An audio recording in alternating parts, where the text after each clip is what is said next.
دا په ننګرهار کې د یو خصوصي لیسې زده کوونکو په لاس د جوړو شویو توکو یو ورځنی نندارتون دی. دغه نندارتون کې د زده کوونکو په لاس 42 بېلابېل توکي نندارې ته ایښودل شوي دي. د خراسان پوهنتون او ښوونځي بنسټګر ډاکټر طارق کمال وایي د دې ډول برنامو له جوړولو یې موخه په نوي نسل کې نوښتګر فکر ته وده ورکول او د هغوی غوره روزنه چې په نړیواله کچه له سیالانو سره سیال شي.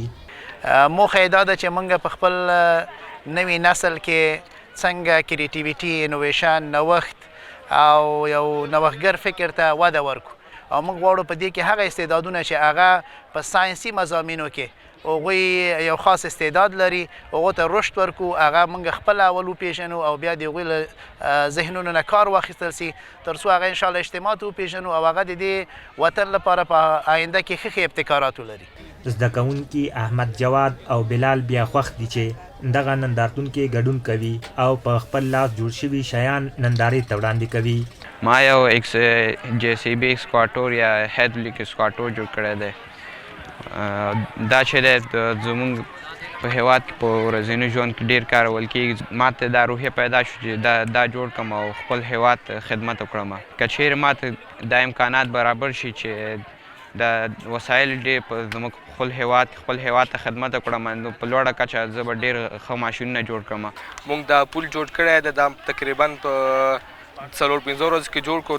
2000 افغانۍ لګښت پرې راغلی. که چېرته موږ زمینه موږ ته برابره شي د معرف له طریقه که نه موږ به داسې ډېر پرمختګ وکړو. افغانستان کې ډېر ښه ځوانان دي چې ډېر هر رقم استعدادونه لري. بلخوا د ننګرهار پوهنې ریاست مالی او اداري مرستیال مولوي صادق هاشمي دغه ډول پروګرامونه خورا اغیزمن بولي او ښوونځیو کې د دغسې برنامو په برخه کې د هر اړخیزې همکارۍ ډاډ ورکوي.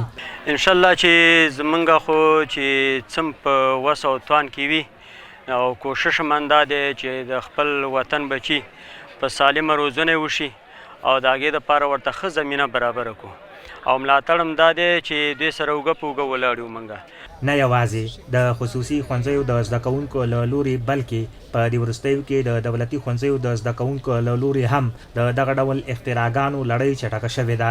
له دې وړاندې په دغه ولایت کې د دولتي ښوونځیو زده کوونکو له لورې هم دغه ډول نندارتونونه جوړ شوي وو.